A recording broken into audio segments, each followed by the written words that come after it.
oxygen, silicon, carbon, nitrogen. Long ago, the elements lived monotomically.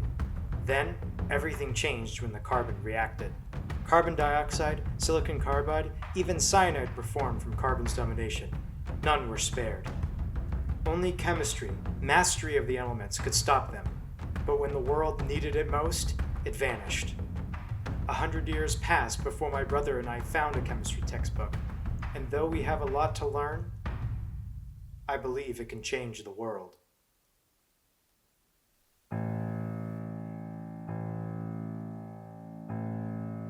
Everything is connected. To learn anything, you have to build on what you already know. Whether it's science, art, or philosophy, we can connect everything to anything.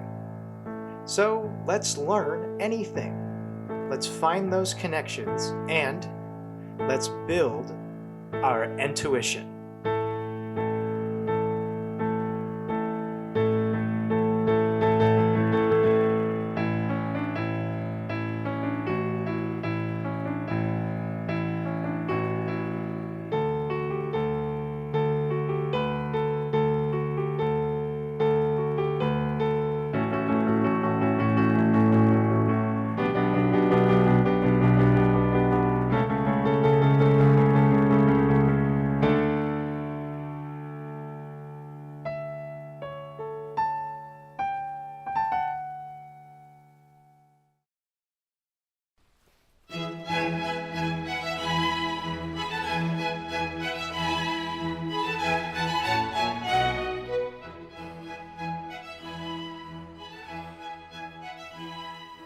Welcome to Entuition. I'm your host, Evan Noce, and today we're talking about elements. If I asked you what are the elements that make up something like a cake, you might think of eggs, flour, sugar, and butter, all of which are necessary to create a cake. As such, we can think of elements as the components which are used to make new things. When we go to elementary school, we learn the basic topics on which the rest of our education will be built on. In this manner, element, or at least elementary, is the foundation of something, the basic necessary to learn the complex. I want to frame chemical elements as a combination of these examples. Elements are the basic fundamental components which make up our complex universe. It is our understanding of elements that gives us insights into why wood burns, ice melts, and even how to create cake. So what is this basic component? What is this foundation of the universe? What is an element?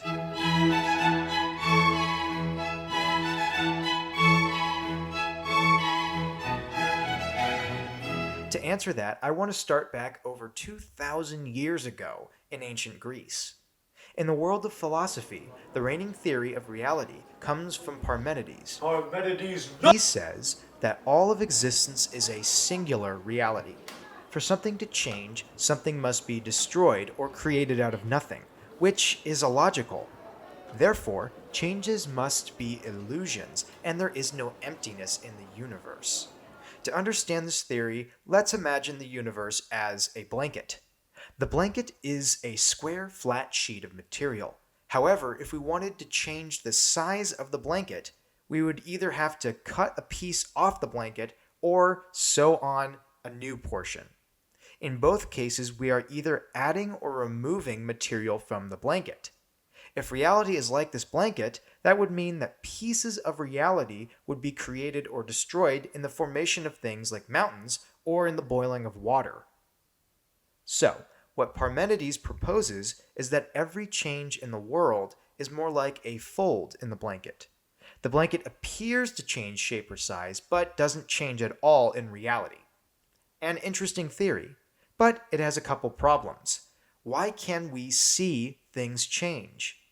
If all changes are illusions, then are our senses deceiving us?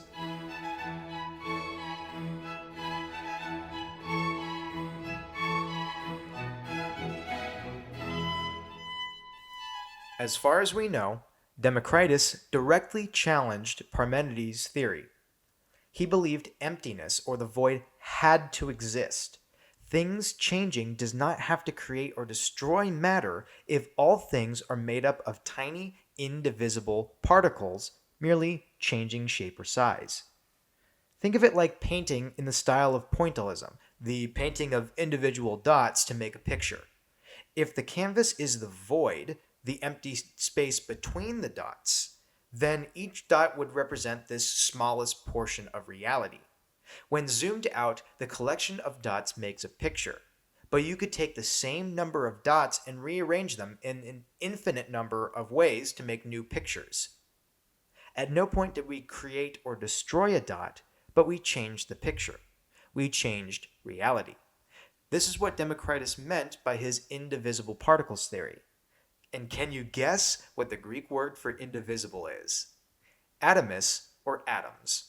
Now, little did Democritus know that 2,000 years later, in the early 1800s, John Dalton, English chemist, theorized and proved that matter, the thing that all things are made of, is composed of tiny atoms, which could be grouped into elements with distinct properties changing shape and form to create the reality around us.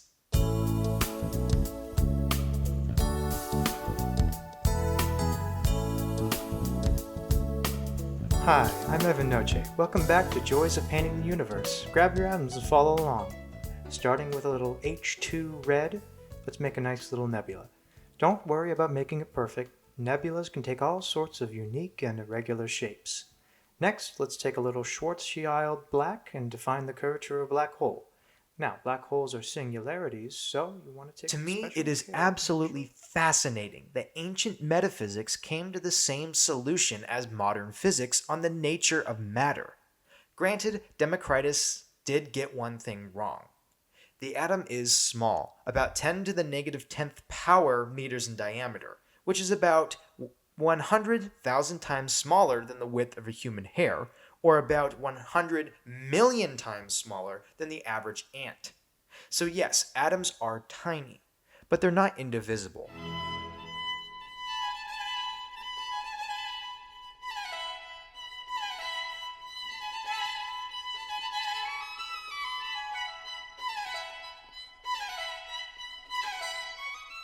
It turns out our element is more cake than egg. It has a recipe. And that recipe has 3 components: protons, neutrons, and electrons. And the amount of each determines the element created. And 2 shots of protons. I would like to begin with the electron. The name may remind you of electricity, which is a great connection as electrons are the reason electricity exists, though that lesson is for another day. The key association I want to make is that electrons have an electrical charge, a negative one. Things in nature tend to want to be neutral, so for every negative there needs to be a positive. Enter the proton, which has an identical charge to the electron, but positive. This means for every proton there is an electron and a neutrally charged atom. The neutron is the odd one out, since it has no electrical charge, which means that there technically can be any number of neutrons for an atom to be electrically neutral. Aside from charge, there is also a difference in size between these components. Protons and neutrons are roughly the same size, but electrons are about 1,000,000 times smaller than the other 2. This begs the question, how are the atoms arranged if the electrons are so small?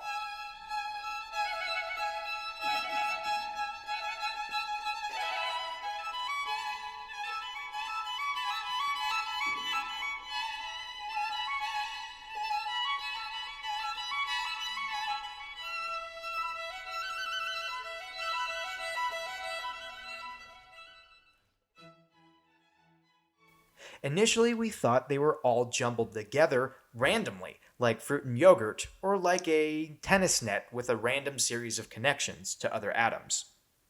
However, experiments run by Hans Geiger and Ernst Marsden in the early 1900s showed that a beam of protons fired at a super thin, almost atomically thin sheet of gold had almost no deflection, as if the gold wasn't even there. That would be like firing tennis balls into a net and the majority going straight through as if the net wasn't even there. Ernst Rutherford, who oversaw the experiments, deduced that if the atom was indeed like a fruit in yogurt, these results would be impossible.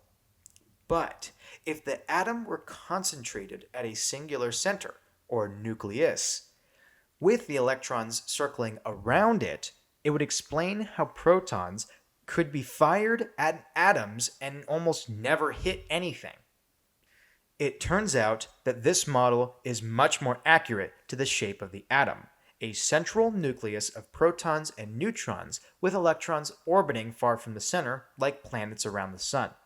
In fact, if the nucleus of the hydrogen atom were the size of the sun, this model says the electron would be 10,000 times further than Neptune. The atom is overwhelmingly empty. Matter is mostly empty. Just as Democritus theorized, reality itself is tiny in comparison to the void it's painted on. All right, I'm going to give you some time to decompress from all that, and we're going to take a quick break. When we return, we'll discuss the thing that you probably expected me to talk about when I mentioned chemistry, the periodic table.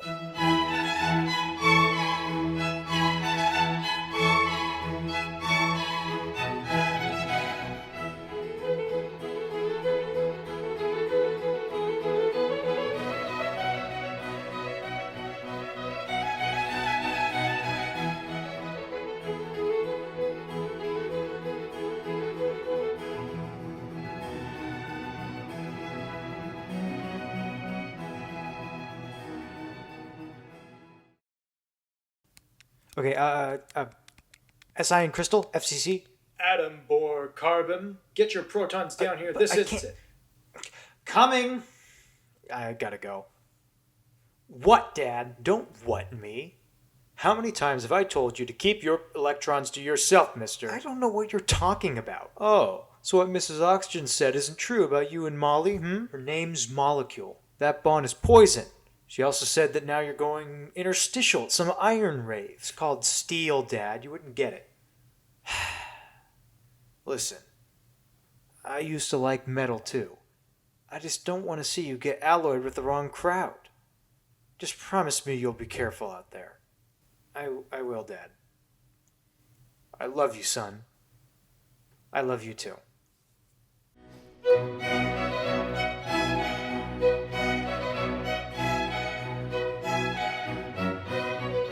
Welcome back. Before the break, we discussed the components of the atom, the protons, neutrons, and electrons.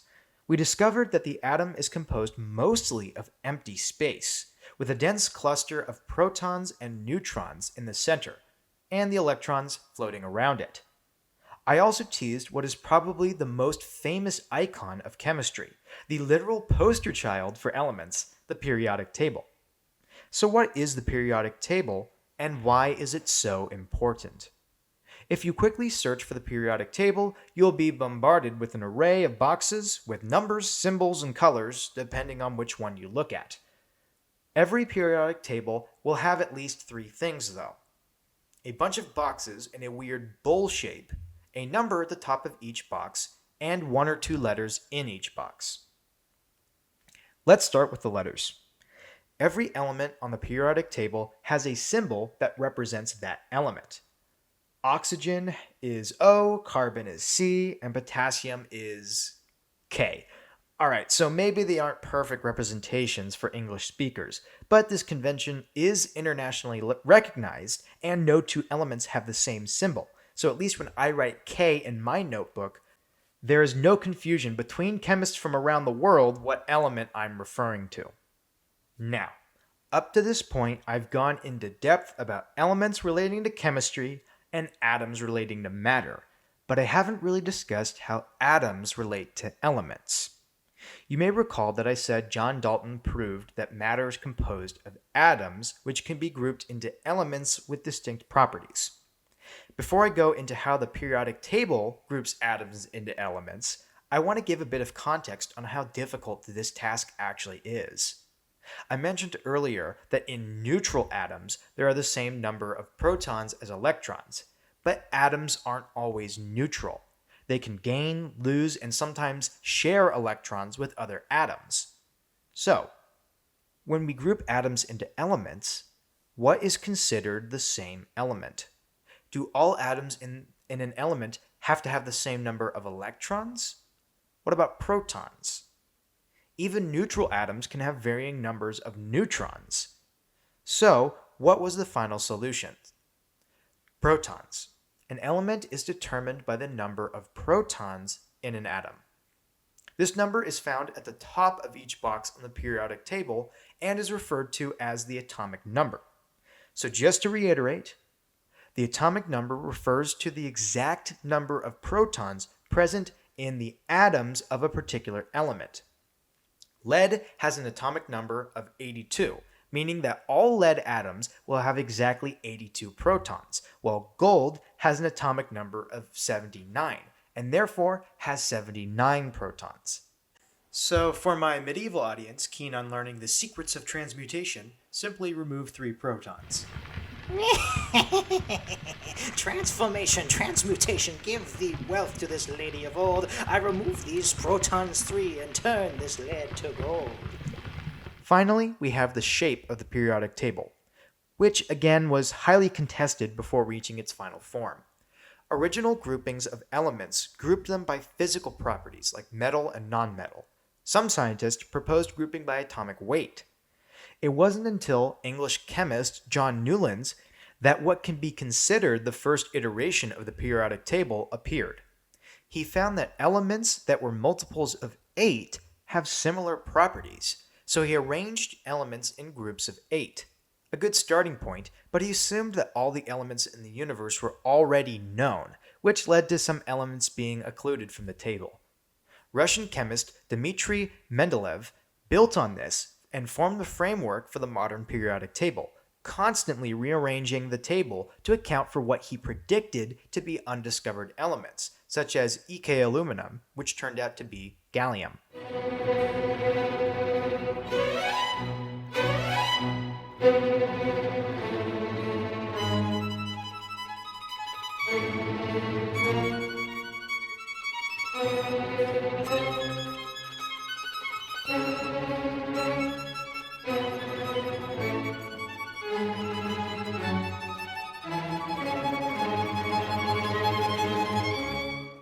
So we know the shape of the periodic table is intentional, but what does it mean?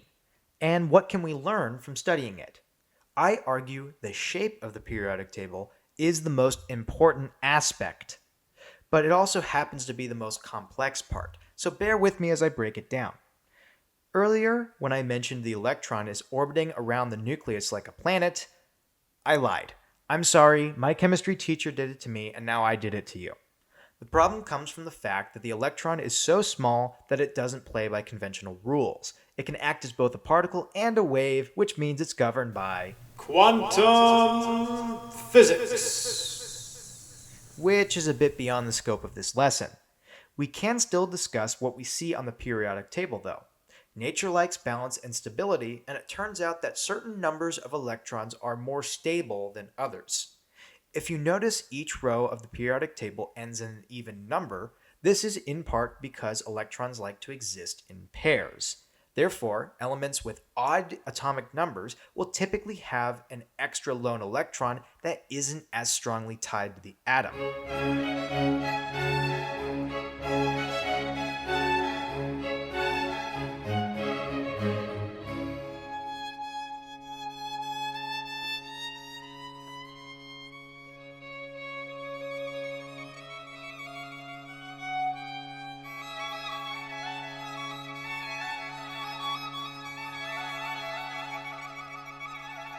Secondly, pairs of electrons like to exist in larger groups called orbitals. If the electron pairs are couples going to a nice dinner, then orbitals are double dates, though these electrons prefer triple and sometimes septuple dates, which I guess is a bit more like speed dating. The size of the orbitals is dictated by the number of electrons. All the electrons want to be as close to the nucleus as possible, like a magnet pulling metal to it. But the other electrons block each other, so sometimes they have to move further away, which requires more energy but gives more space, similar to how magnets get weaker the further they are apart. The additional distance and energy is captured by the rows on the periodic table. The end of a row on the periodic table indicates that all of the orbitals of that energy level are full, and that additional electrons will need to start on a new level. The first energy level has room for only 2 electrons, which is why hydrogen and helium sit at the top of the table by themselves.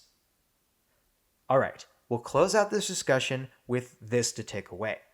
The shape of the periodic table indicates how the electrons arrange themselves. The further to the right, the fuller and typically more stable the configuration.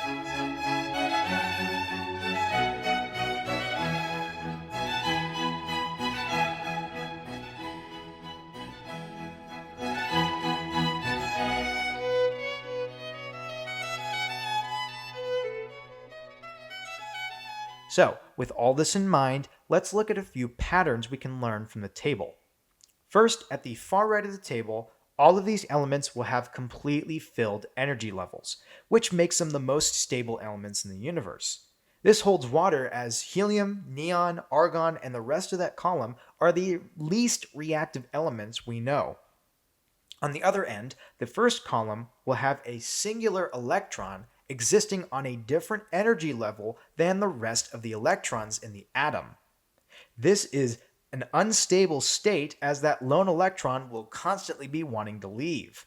As a result, hydrogen, lithium, sodium, and the rest of that column are extremely reactive elements, which historically has been proven with how flammable hydrogen is.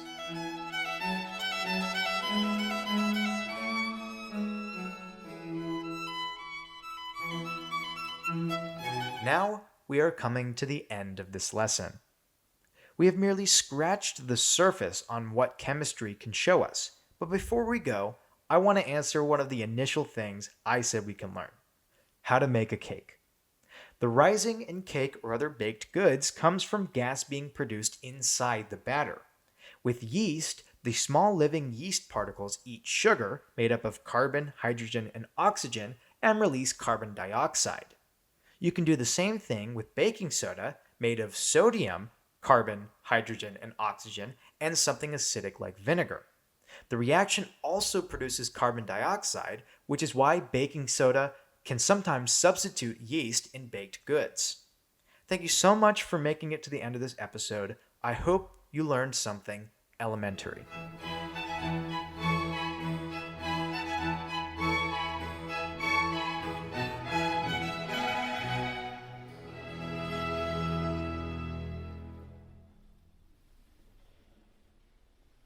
If you like what you heard here and want to learn more, the content of this episode comes in part from the OpenStax textbook Chemistry Atoms First, as well as other articles which you can find more information about in the description. If you would like to view a transcript or want to cite this episode, that information is also in the description.